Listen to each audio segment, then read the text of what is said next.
As for most other disadvantaged groups in Nepal, the success of the April 2006 popular uprising against monarchy was a momentous event for Nepal's sexual and gender minorities. This was mainly so because it carried with it a promise of change in what was to become a new Nepal. There was greater openness to new ideas and attitudes. The immediate aftermath of the 2006 People's Movement did lead to a number of developments that caused reason to hope for a better future. Most significant was the Supreme Court's decision on the 21st of December 2007 instructing the government to amend existing laws that discriminated against the country's sexual and gender minorities. In particular, the court also accorded recognition to them as the third gender and not be forced to be categorized either as male or female against their wishes. A third gender soon became the first person to receive citizenship papers that proudly denoted the third gender status. जनमानसमा समलिङ्गी तेस्रो लिङ्गीहरू को बारेमा स्पष्ट धारणा नभइसकेको स्थितिमा एउटा आधिकारिक निकाय त्यो पनि सर्वोच्च अदालत जस्तोले त्यसरी सकारात्मक ढंगले बोलिदिनु त्यसले यो संघर्षलाई चाहिँ नि धेरै मद्दत पुगेको छ। यो फैसला चाहिँ नेपालको जुडिसियरीमा मात्रै होइन छरछिमेकका खास गरेर एसियन कन्ट्रीजहरुमा सोशल जस्टिसको हिसाबले landmark decision. Nepal is a pioneer in South Asia, and then I really would like to congratulate the government, but I also like to stress that this is not the end itself, but it is the beginning of all the actions to follow. So challenge now starts to implement the Supreme Court decision. It was to educate the larger society that Nepal's sexual minorities began to be organized in the late 1990s before establishing the Blue Diamond Society in 2001. अब यो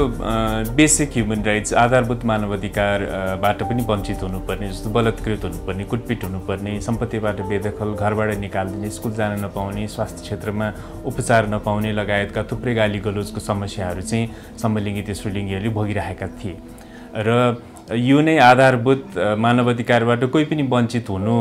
हुँदैन आजको 21औं शताब्दीमा र नेपालले पनि त्यो मान्यतालाई स्वीकारिसकेको तर समलिङ्गी तेस्रो लिङ्गीहरूमाथि चाहिँ त्यो व्यवहार निरन्तर दिएको हुनाले मानवाधिकारको प्रत्याभूति हुनुपर्छ भन्ने माग राखेर हामी चाहिँ सर्वोच्च अदालतमा पुगेका हौं। It was many years of advocacy, struggling against all odds in a highly traditional country, that achievement such as the Supreme Court decision was even possible. Supreme कोर्टले डिसिजन गरेपछि चाहिँ अहिले धेरै कुराहरू चेन्ज भएको छ।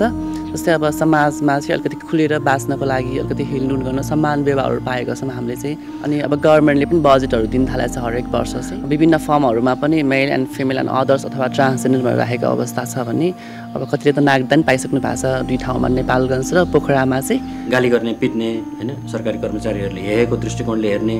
पुलिस लगाएर थुनिदिने आदि हुन्थ्यो। त्यसमा धेरै कम भएको छ। एक दुई आम जनसमुदायले उहाँहरूलाई अहिले कौतूहलको नजरले त हेर्छन् तर पनि पहिलाको जस्तो यो छुट्टै ग्रहबाट आएको हो कि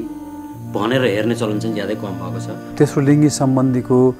कुराहरू जुन समाजमा पहिला लुकेर छिपेर बसेको हुन्थ्यो उहाँहरूले आफैलाई चाहिँ अलिक हीनता बोध गर्नुहुन्थ्यो त्यो नभएर अब जुन उहाँ चाहिँ खुल्ला वातावरणमा बाहिर आउनु भएको छ र आफ्नो समस्याहरू राख्नु भएको छ विभिन्न पेशाहरू गर्नुभएको छ त्यसले पनि उहाँहरूको एउटा चाहिँ बल देखिन्छ र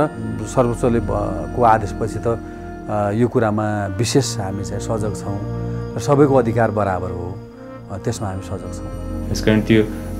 हामीले जुन एउटा हाम्रो एउटा सेल्फ एस्टिमको मात्रै कुरा रहेन त्यो सर्वोच्चको आदेश पनि कहिले व्यावहारिक रूपमा पनि त्यो परिवर्तन लिएर आएको छ। रेस्पेक्ट चाहिँ बढेर गएको छ। त्यो चाहिँ हो जस्तो लाग्यो फ्रुट चाहिँ हामीले यत्रो वर्ष गरेको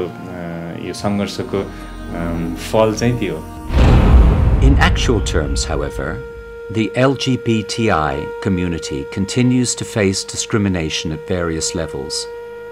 Despite the Supreme Court order and the well-publicized precedents of the third gender having been accepted by some government bodies, many have not been able to secure the same recognition. At the social level, abuse is routine. especially for transgender and men who have sex with men, and this sometimes extends to physical violence as well. के जस्तोमा फाटोफुटा अब जस्तो खालका अब कुट्नी पिट्नी पनि अहिले पनि आइरहेछ यातना दिने हिंसा गर्ने सम्बन्धमा धेरै सुधार भएको छ तर अन्त्य चाहिँ भएको छैन र अन्त्यको लागि तपाईं हामी सबैजनाले आवाज उठाइराख्नुपर्छ सर्वोच्चको आदेश जुन निर्णय थियो त्यो चाहिँ नि लमा ट्रान्सलेट भइसकेको छैन र लजहरू अहिले पनि डिस्क्रिमिनेटरी नै छ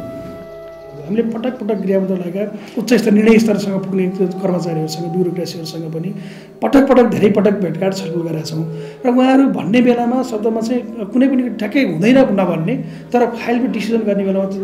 गृहमन्त्रीको लेभलबाट जुन हस्ताक्षर गरिदिनुपर्ने निर्णय गरिदिनुपर्ने हो त्यो निर्णय गर्ने काममा चाहिँ चुकिरहेको छ अहिलेसम्म भइरहेको छैन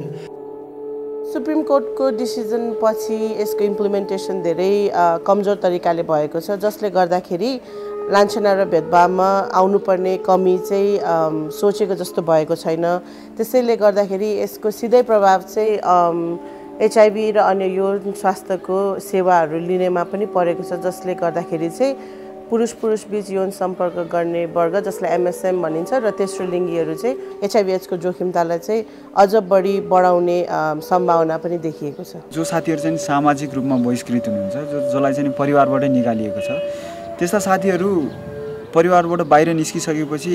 उहाँसँग अल्टरनेटिभ बाँकी रहने भनेको एउटा सेक्स बिहेभियर मात्रै गर्ने त्यो कारणले यो कुराले पनि उहाँहरूको रिस्क बिहेभियर अझै चाहिँ बढिरहेको अवस्थाहरू ओभरअल डाटालाई गर्ने हेर्ने हो भने तपाईँको कस्तो छ भन्दाखेरि जुन चाहिँ नि तराईका क्षेत्रहरू जब घर परिवारले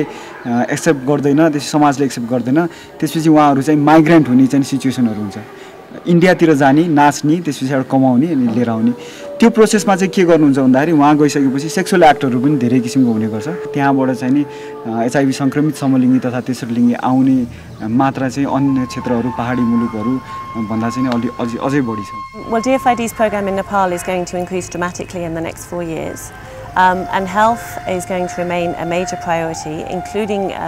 ensuring access to all health facilities to all minority groups. And we also want to ensure that HIV/AIDS support is taken on board by the government. We've been supporting it primarily through UNDP so far, but we see it as a key element of the government's health provision. So we want to make sure that the government takes that on in full with donor support, and the UK certainly will continue that support. Nepal is now awaiting its new constitution. Given that the Supreme Court has already shown the way forward, there is a great deal of hope that the constitution will reflect the concerns as well as hopes of Nepal's sexual and gender minorities. म एकदमै आश गरिरहेको छु यो संविधानमा हुन त अब ६टीको दिनमा चाहिँ नि भाबीले हाम्रो भाग्य कोर्छ भन्छन् यो संविधान नै हो हामी जस्तो ट्रान्सजेन्डरको एउटा भाग्य कोर्ने त्यसमा चाहिँ नि हामी एकदमै आशा लिएर बसेका छौं Only a constitution that allows everyone, regardless of their background, to participate in national life as equal citizens can lead us towards a new Nepal of justice for all. संविधान निर्माण गर्दै गर्दा सर्वोच्चको यो फैसला आएको छ त्यसैले अब कम्तिमा के भन्न सक्छौं भने यो भन्दा अझै बढी अधिकारहरू स्थापित हुन सक्छ तर अब यो भन्दा अधिकारहरू कुण्ठित हुन सक्दैन यो भन्दा अगाडि जान सकिन्छ यो भन्दा पछाडी फर्कन सकिन्न किनकि सर्वोच्चको यो निर्णय यो मुद्दाका सन्दर्भमा अब नजिरका रूपमा स्थापित भएको छ अब सरकारले राम्रोसँग बजेट लगायतको कुराहरुमा सम्बोधन गर्न थालेको छ अब संविधान सभाले चाहिँ यो ड्राफ्ट बनाउँदाखेरि तेस्रो लिङ्गीको पहिचान सहितको नागरिकता अनि समलिङ्गी तेस्रो लिङ्गी भएको आधारमा राज्यले विभेद गर्न पाउँदैन र अफर्मेटिभ एक्सन यो विशेष कार्यक्रमहरु योजनाहरु ल्याउनु पर्छ भन्ने लगायतका अरु थुप्रै अधिकारहरु सुनिश्चित गरेको छ संविधान लागू भइसकेपछि चाहिँ समलिङ्गी तेस्रो लिङ्गीको पनि समान अधिकार र समान अवसरको ग्यारेन्टी हुने कुरामा कुनै प्रश्न छैन त्यसकारण समलिङ्गी तेस्रो लिङ्गीको भविष्य पनि एकदमै सुनौलो छ भन्ने विश्वास छ मलाई